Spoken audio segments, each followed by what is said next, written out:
Hello' students মই ৰিহান আৰু আজিৰ এই ভিডিঅ'ত মই তোমালোকক ক্লাছ 9 অসমীয়াৰ যি চুৰ ধৰা নামৰ চেপ্টাৰটো আছে লিখিছে শ্ৰী শ্ৰী মাধৱদেৱে। এই চেপ্টাৰটোৰ মই তোমালোকক আজি প্ৰশ্নাৱলীৰ সকলো তোমালোকৰ পৰীক্ষাৰ কাৰণে ইম্পৰ্টেণ্ট প্ৰশ্ন উত্তৰ দিম, ঠিক আছে। আৰু চিন্তা নকৰিবা, প্ৰশ্ন উত্তৰবোৰ মই সকলো প্ৰশ্নৰ কাৰণে মই দুটা উত্তৰ লিখিছোঁ, এটা ডাঙৰ আৰু এটা সৰু। যাক যোনটো লাগে লিখি ল'বা, ডাঙৰকৈ লাগিলে ডাঙৰটো লিখি ল'বা, সৰুকৈ লাগিলে সৰুকৈ লিখি ল'বা। আৰু তোমালোকক যদি গোটেই ক্লাছ 9 অসমীয়াৰ গোটেই এইবোৰ PDF নোটছ লাগে প্ৰশ্নাৱলীৰ প্ৰশ্নবোৰৰ, ঠিক আছে, প্ৰশ্ন উত্তৰবোৰৰ, আৰু বাকীবোৰ ছাবজেক্টৰ যেনেকৈ ইংৰাজী বা তোমালোকৰ সমাজ বিজ্ঞান এইবোৰৰ যদি তোমালোকক PDF নোটছ লাগে, MCQ লাগে, তেন্তে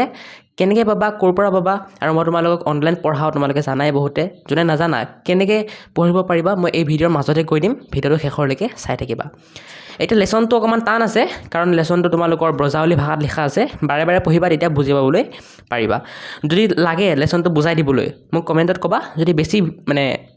কমেণ্ট আহে যে বুজাই দিব লাগে, তেতিয়া মই বুজাই দিম আৰু কমেণ্টত সেই ভিডিঅ'ৰ লিংকটো শ্বেয়াৰ কৰি দিম, ঠিক আছে। বাকী লিখকৰ পৰিচয় এইটো ভালকৈ পঢ়িবা। ইয়াৰ পৰা তোমালোকক 1 নম্বৰ প্ৰশ্ন পৰীক্ষা দিব পাৰে। যেনেকৈ সুধি দিব পাৰে শ্ৰী শ্ৰী মাধৱদেৱৰ জন্ম কেতিয়া হৈছিল, মৃত্যু কেতিয়া হৈছিল, বা তেখেতে ৰচনা কৰা বস্তুকেইটা সুধি দিব পাৰে, ঠিক আছে। আৰু তোমালোকে এই পাঠবোধটো পঢ়িলে এই চেপ্টাৰটো ভালকৈ বুজি পাই যাবা অকণমান। নেক্সট তোমালোকৰ এই শব্দ অৰ্থবোৰ এই শব্দ অৰ্থবোৰ তোমালোকৰ পৰীক্ষাত আহে। তোমালোকৰ এই ব্ৰজাৱলী শব্দবোৰ লিখি দিব, তোমালোকে আধুনিক অসমীয়া শব্দবোৰ লিখিব লাগিব। গতিকে এই গোটেইবোৰ চাবা, ইয়াৰ পৰা শব্দ অৰ্থ পৰীক্ষাত পাবাই। এতিয়া আহা আমি আজিৰ এই ভিডিঅ'টো ষ্টাৰ্ট কৰোঁ, প্ৰশ্নাৱলীৰ এই প্ৰশ্ন উত্তৰখিনি আমি চাই লওঁ। মই প্ৰথমে 1 নম্বৰখিনি দি আছোঁ।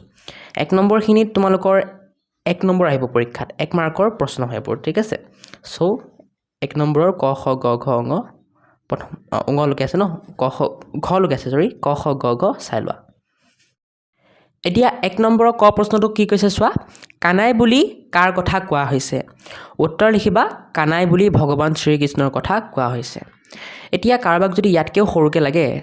উত্তৰ বুলি লিখি অকল কৃষ্ণৰ বুলি লিখি ডাইৰেক্ট দিলেও হৈ যাব, ঠিক আছে।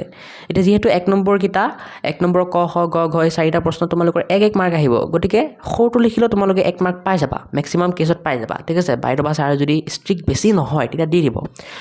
আৰু ডাঙৰটো লিখিলেও 1 নম্বৰটো পাবা, এইটো গেৰাণ্টি। এতিয়া তোমালোকৰ কথা, সৰুটো লিখা নে ডাঙৰটো লিখিবা। খালি ডাঙৰটো লিখিলে তোমালোকৰ অকণ ভাল, আৰু বাইদেউ বা ছাৰ অকণমান ভাল পায় ঠিক আছে। চ' লিখিবা যোনটো লিখা। খ নম্বৰ, লৱণো চোৰ কৃষ্ণই গোপীৰ মুখত কি সানি দিছিল? উত্তৰ লিখিবা, লৱণো চোৰ শ্ৰীকৃষ্ণই গোপীৰ মুখত মাখন বা লৱণো লিখিলেই হ'ল, ঠিক আছে, সানি দিছিল।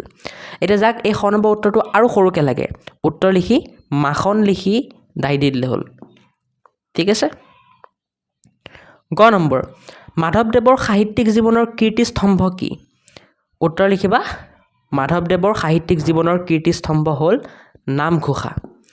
যাক এই উত্তৰটো আৰু সৰুকৈ লাগে, উত্তৰ লিখি নামঘোষা লিখি দাঁৰি দি দিলেই হৈ যাব, অকল ডাঠ কালাৰটো লিখি দিলেই হৈ যাব। ঘ নম্বৰ, উহি বান্দি সবক থানে আৱৰ নাহি বুলি কোনে কাক কৈছিল? উত্তৰ লিখিবা, এই কথাষাৰ মাক যশোদাই নিজ পুত্ৰ শ্ৰীকৃষ্ণক উদ্দেশ্য কৰি গোপীসকলৰ বিষয়ে কৈছিল। এইটো ইয়াতকৈ আৰু সৰু নকৰিবা, ঠিক আছে। এইটো এনেকৈ লিখিব লাগিব, ইয়াতকৈ সৰু কৰিলে নাম্বাৰ নাপাবা, গতিকে সকলোৱে এইটোৱে এনেকৈ লিখিবা, ঘ নম্বৰটো। এতিয়া আমাৰ 1 নম্বৰ এইকেইটা গোটেইকেইটা হৈ গ'ল, আৰু গোটেইকেইটা তোমালোকৰ পৰীক্ষাৰ কাৰণে ইম্পৰ্টেণ্ট। এতিয়া আমি 2 নম্বৰ 3 নম্বৰ 4 নম্বৰ চাম। এতিয়া 2 নম্বৰৰ ক খ 3 নম্বৰ আৰু 4 নম্বৰ এইকেইটা অকণমান উত্তৰবোৰ ডাঙৰ হ'ব, কাৰণ এইকেইটাত পৰীক্ষাত তোমালোকৰ বেছি মাৰ্ক আহিব। কমচে কম 2, বেছিতকৈ বেছি 3, 4, 5 এনেকৈ আহিব পাৰে, ঠিক আছে। গতিকে এই 2, 3, 4 যিহেতু উত্তৰবোৰ অকণমান ডাঙৰ হ'ব এইবোৰৰ, সেইকাৰণে মই দুটা উত্তৰ লিখি আনিছোঁ চোৱা। যেনেকৈ মই যদি 2ৰ কটো কথা কওঁ, দুটা উত্তৰ লিখিছোঁ চোৱা, এটা এইটো ডাঙৰ আৰু এটা হালধীয়া কালাৰ এইটো সৰু। তেনেকৈ বাকীবোৰৰ কাৰণেও দুটা উত্তৰ লিখি আনিছোঁ। যাক যোনটো লাগে লিখি ল'বা, যাক সৰুটো লাগে সৰুটো লিখিবা, যাক ডাঙৰটো লাগে ডাঙৰটো লিখিবা। কিন্তু এটা কথা মই ৱাৰ্ণিং দি দিওঁ আগতে, যে পৰীক্ষাত যদি 2 মাৰ্ক আহে এই কুৱেশ্যনবোৰত, যিকোনো এটা কুৱেশ্যন লোৱা, পৰীক্ষাত যদি 2 মাৰ্ক আহে এটা কুৱেশ্যনত, তেতিয়া সৰুটো লিখিলেও 2 পাই যাবা, ডাঙৰটো লিখিলেও 2 পাই যাবা। 3 আহিলেও পাই যাব লাগে, সৰুটো লিখিলেও 3 পাই যাব লাগে, ডাঙৰটো লিখিলেও 3 পাই যাব লাগে। কিন্তু যদি 4 বা 5 অকণ বেছি নম্বৰ আহে, তেতিয়া তোমালোকে সৰুটো লিখিলে কমপ্লিট মাৰ্কছ নাপাব পাৰা তোমালোকৰ ছাৰ বা মেমৰ ওপৰত ডিপেণ্ড কৰিব যোনে বহি চাব তেওঁ যদি অকণমান ষ্ট্ৰিক্ট হয় তেতিয়া কিন্তু সৰুটো লিখিলে কমপ্লিট 4 বা 5 মাৰ্ক নিদিব 3ও নিদিব পাৰে কিন্তু দেই কিন্তু 2 আহিলে পাবা চিন্তা কৰিব নালাগে ঠিক আছে কিন্তু যদি অকণমান তোমালোকৰ মেম্বাৰ ছাৰ অকণমান যদি নৰম দিল হয় তেতিয়া দি দিব আৰু 2 আহিলে 2ও দি দিব 3 আহিলে 3ও দি দিব 4 আহিলে 4ও দিব পাৰে ঠিক আছে কিন্তু ডাঙৰটো লিখিলে যদি ডাঙৰকেইটা লিখা উত্তৰবোৰ ডাঙৰ লিখিলে তোমালোকৰ 1 মাৰ্কো কাটা নাযায় ভালকৈ লিখিলে তোমালোকে ফুল মাৰ্ক পাবা ঠিক আছে সো এটা তোমালোকৰ ইচ্ছা মইতো কৈ দিলোঁ কোনটো লিখিলে কি হ'ব মই এতিয়া উত্তৰবোৰ দেখাই দি আছোঁ যাক যোনটো লাগে লিখি ল'বা প্ৰথমে 2 ক হে মাই যশোদে তুহু তাপ তেজ যশোদাৰ মনৰ তাপ গুচাবলৈ গোপীয়ে কিয় ক'ব লগা হৈছিল এতিয়া ইয়াৰ প্ৰথমে আমি এই ডাঙৰ উত্তৰটো চাম পিছত এই সৰু উত্তৰটো চাম প্ৰথমে ডাঙৰ উত্তৰটো চাই লোৱা আৰু যাক লাগে লিখি লোৱা শ্ৰীকৃষ্ণক ঘৰত নেদেখি আৰু তেওঁ কলৈ গৈছে সেই বিষয়ে একো সদভেদ নাপায় মাক যশোদা অত্যন্ত চিন্তিত আৰু ব্যাকুল হৈ আছিল পুত্ৰৰ বিৰহত মাকৰ মনত হোৱা এই গভীৰ দুখ আৰু চিন্তা দূৰ কৰিবলৈকে গোপীগৰাকীয়ে যশোদাক মনৰ তাপ বা শোক ত্যাগ কৰিবলৈ অনুৰোধ কৰিছিল তেওঁ যশোদাক জনাইছিল যে বালক কৃষ্ণ কুশলে আছে আৰু তেওঁ কৃষ্ণক চকুৰে দেখি আহিছে যাক সৰুকৈ লাগে সিহঁতে এনেকৈ লিখিবা কৃষ্ণক বিচাৰি নাপাই মাক যশোদাই বৰকৈ চিন্তা কৰি আছিল সেইবাবে কৃষ্ণক সুৰক্ষিত হৈ থকাৰ শুভ খবৰ দি যশোদাৰ মনৰ চিন্তা দূৰ কৰিবলৈ গোপীয়ে এইদৰে কৈছিল নেক্সট 2 নম্বৰ খ শ্ৰীকৃষ্ণই গোপীৰ মুখত কিয় লৱণো সানি দিছিল প্ৰথমে ডাঙৰ উত্তৰটো চোৱা পিছত সৰুটো মই দেখাই দিম ডাঙৰ উত্তৰটো এইটো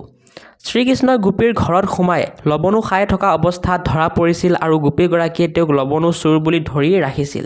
কিন্তু চতুৰ কৃষ্ণই নিজৰ চোৰ বুদ্ধিৰে নিজকে নিৰ্দোষী প্ৰমাণ কৰিবলৈ আৰু ওলোটাই গোপীগৰাকীকহে চোৰ সজাবলৈ চুবুৰীয়া গোপীসকলৰ সন্মুখতে তেওঁৰ মুখত মাখন সানি দিছিল যাতে সকলোৱে ভাবে যে গোপীয়েহে মাখন খাইছে এটা যাক সৰুকৈ লাগে এনেকৈ লিখা লৱণো খাই ধৰা পৰাৰ পিছত কৃষ্ণই নিজৰ চতুৰালিৰে নিজকে নিৰ্দোষী দেখুৱাবলৈ আৰু ওলোটাই গোপীগৰাকীকহে চোৰ সজাবৰ বাবে তেওঁৰ মুখত লৱণো সানি দিছিল 3 নম্বৰ প্ৰশ্ন ইহা শুনি চিন্তা শোক তেজিবে পৰম হৰষিত ভেলো কোনে কাৰ আৰু কি কথা শুনি হৰষিত হৈছিল মানে আনন্দিত হৈছিল ঠিক আছে এতিয়া ইয়াৰ কাৰণে দুটা উত্তৰ লিখিছোঁ মই চোৱা এটা এইটো ডাঙৰ আৰু এটা এইটো হালধীয়া কালাৰ সৰু প্ৰথমে ডাঙৰটো লিখি লোৱা 3 নম্বৰ উত্তৰ পিছত সৰুটো লিখি ল'বা ডাঙৰ উত্তৰ এইটো ইয়াত শ্ৰীকৃষ্ণৰ মাতৃ যশোদাই গোপীগৰাকীৰ মুখৰ পৰা নিজ পুত্ৰৰ কুশল বাৰ্তা শুনি পৰম আনন্দিত হৈছিল গোপীগৰাকীয়ে আহি যশোদাক কৈছিল যে শ্ৰীকৃষ্ণই এগৰাকী গোপীৰ ঘৰত লৱণো খাই থাকোঁতে ধৰা পৰিছিল যদিও নিজৰ বুদ্ধিৰে তেওঁ ওলোটাই গোপীসকলকহে লাজত পেলাই পৰাজয় স্বীকাৰ কৰোৱাইছে এতিয়া কৃষ্ণই গোপীসকলৰ মাজত অতি আনন্দৰে নানা ধৰণৰ ধেমেলীয়া নৃত্য কৰি আছে এই কথা শুনি যশোদা হৰষিত বা আনন্দিত হৈছিল যাক সৰুকৈ লাগে সিহঁতে চিম্পল এনেকৈ লিখিবা মাক যশোদাই গোপীৰ মুখত পুত্ৰ কৃষ্ণৰ শুভ বাতৰি শুনি হৰষিত হৈছিল কৃষ্ণই কেনেকৈ নিজৰ চতুৰালিৰে গোপীসকলক হৰুৱাই তেওঁলোকৰ মাজতে আনন্দৰে নাচি বাগি ধেমালি কৰি আছে সেই কথা শুনি যশোদাৰ মনৰ চিন্তা দূৰ হৈছিল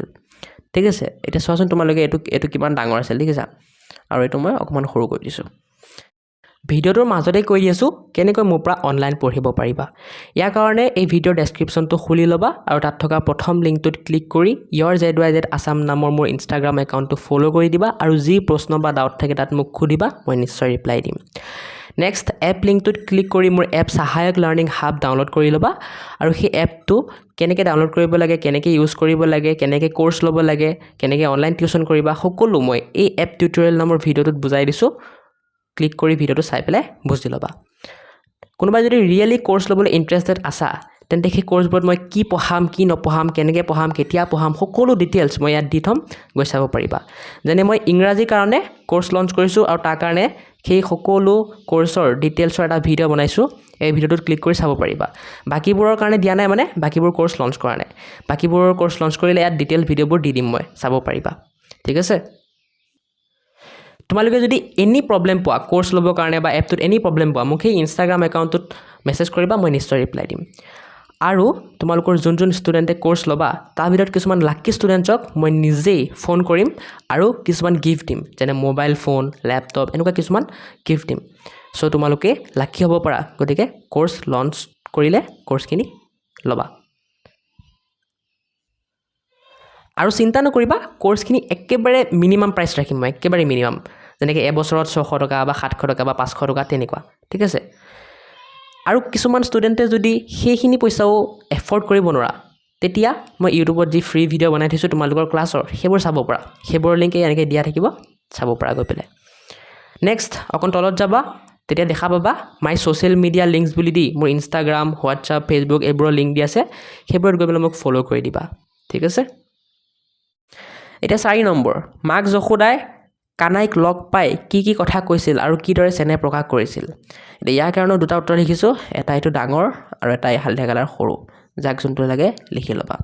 প্ৰথমে ডাঙৰটো মই দেখাই দিছোঁ ডাঙৰ উত্তৰটো এইটো 4 নম্বৰ মাক যশোদাই কৃষ্ণক বিচাৰি পাই মৰমতে কৈছিল যে সেই দাসী বা বান্দী স্বৰূপ গোপীহঁতৰ ওচৰলৈ তেওঁ যেন আৰু কেতিয়াও নাযায় নিজৰ ঘৰত দধি দুগ্ধ লৱণৰ অভাৱ নাই কৃষ্ণই যিমান খাব বিচাৰে সিমানেই তেওঁ দিব তেওঁ কৃষ্ণক নিজৰ বংশৰ পৰম দেৱতা মূৰৰ মুকুট ডিঙিৰ সাতখৰি আৰু বুকুৰ শীতল চন্দন বুলি সম্বোধন কৰিছিল তাৰ পিছত যশোদাই অতি মৰমেৰে কৃষ্ণৰ গাৰ ধূলি আঁতৰাই বুকুত সাৱটি লৈ মুখত চুমা খালে ঘৰলৈ আনি শীতল জলেৰে গা ধুৱাই পঞ্চামৃত ভোজন কৰাই আৰু ধুনীয়া কাপোৰ অলংকাৰেৰে সজাই কৃষ্ণৰ মুখখন চাই পৰম আনন্দ লাভ কৰিলে এতিয়া সৰু উত্তৰটো এইটো যশোদাই কৃষ্ণক গোপীহঁতৰ ওচৰলৈ যাবলৈ মানা কৰি ঘৰতে পেট ভৰাই গাখীৰ মাখন খাবলৈ দিব বুলি কৈছিল আৰু তেওঁ নিজৰ জীৱনৰ সৰ্বস্ব বুলি জ্ঞান কৰিছিল চেনেহ প্ৰকাশ কৰি তেওঁ কৃষ্ণক বুকুত সাৱটি কোলাত লৈছিল চুমা খাইছিল আৰু ঘৰলৈ আনি গা ধুৱাই সুস্বাদু খাদ্য খুৱাই সুন্দৰকৈ সজাই দিছিল ঠিক আছে এতিয়া আমাৰ ইয়াতেই এই ভাৱ বিষয়ক প্ৰশ্ন উত্তৰখিনি শেষ আৰু গোটেইকেইটা পৰীক্ষাৰ কাৰণে ইম্পৰ্টেণ্ট ভালকৈ চাবা এতিয়া আমি ভাষা বিষয়খিনি চাম 5 আৰু 6 মানে গ্ৰামাৰ ৰিলেটেড এইকেইটা ভাষা বিষয়কৰ 5 নম্বৰ প্ৰশ্নটো চোৱা তলৰ পুৰণি শব্দবোৰ আধুনিক ৰূপ লিখা ঠিক আছে মানে এইবোৰ আমাক ব্ৰজাৱলী ভাষাৰ শব্দ দিছে আমাক ইয়াত আধুনিক অসমীয়া মানে আমি যি অসমীয়া কথা কওঁ সেই ভাষাত লিখিব দিছে এতিয়া এইবোৰ ইয়াৰ পৰা বিচাৰিলেও পাই যাবা তোমালোকে ইয়াতো আছে ঠিক আছে কিন্তু মই দি দিছোঁ ইয়াৰ পৰাই লিখি লওঁ ডাইৰেক্ট ন এতিয়া চোৱা তেজ মানে ত্যাগ কৰা তোহাৰী মানে তোমাৰ হামু মানে মই ঠিক মানে আছে মাখীয়ে মানে খানি উনিকৰ মানে এওৰ ফিৰত মানে ঘূৰি ফুৰা গাড়ী মানে গালি অ'কে 6 নম্বৰ বিপৰীত শব্দ লিখা এতিয়া ইয়াৰ উত্তৰ তোমালোকে এনেকৈ লিখি দিবা বিপৰীত শব্দৰ অৰ্থবোৰ চুৰৰ বিপৰীত শব্দ কি হ'ব সাধু উত্তৰ মানে প্ৰশ্ন কাতৰ অকাতৰ পুণ্য পাপ সুখ হৰ্ষ সুখ ঠিক আছে সুখ মানে কি মানে তোমাৰ দুখ হয়নে নাই আৰু হৰ্ষ মানে কি আনন্দ তেনেকৈ হৰ্ষ মানে আনন্দ সুখ মানে দুখ ছেম মানে উল্টা হৈ যাব খালি শীতল মানে কি হ'ব গৰম ঠিক আছে এইখিনি আছিল তোমালোকৰ এই পাঠটোৰ সকলো প্ৰশ্ন উত্তৰ চ' আশা কৰোঁ ভিডিঅ'টো ভাল লাগিল তোমালোকৰ যদি ভাল লাগিল তোমালোকে ভিডিঅ'টো লাইক কৰি চেনেলটো ছাবস্ক্ৰাইব কৰি দিবা আৰু এনেকুৱাই ভিডিঅ' পাই থাকিবলৈ মোৰ লগত কানেক্ট হৈ থাকিবা ঠিক আছে আৰু যদি ভিডিঅ'টো ভাল লগা নাই তথাপি মোক কোৱা কমেণ্টত যে কিয় ভাল লগা নাই তেতিয়া মই নেক্সট ভিডিঅ'ৰ পৰা সেইটো ইম্প্ৰুভ কৰিবলৈ চেষ্টা কৰিম বাকী তোমালোকক কি চেপ্টাৰ বেলেগ ভিডিঅ' লাগে মোক ক'বা আৰু নেক্সট অসমীয়া চেপ্টাৰ সন্মান এই পাঠটোৰ যদি প্ৰশ্ন উত্তৰ লাগে তেন্তে মোক কমেণ্টত ক'বা যিমান বেছি কমেণ্ট আহিব সিমান সোনকালে মই এই পাঠটোৰ প্ৰশ্ন উত্তৰ দিবলৈ চেষ্টা কৰিম আজিৰ কাৰণে বাই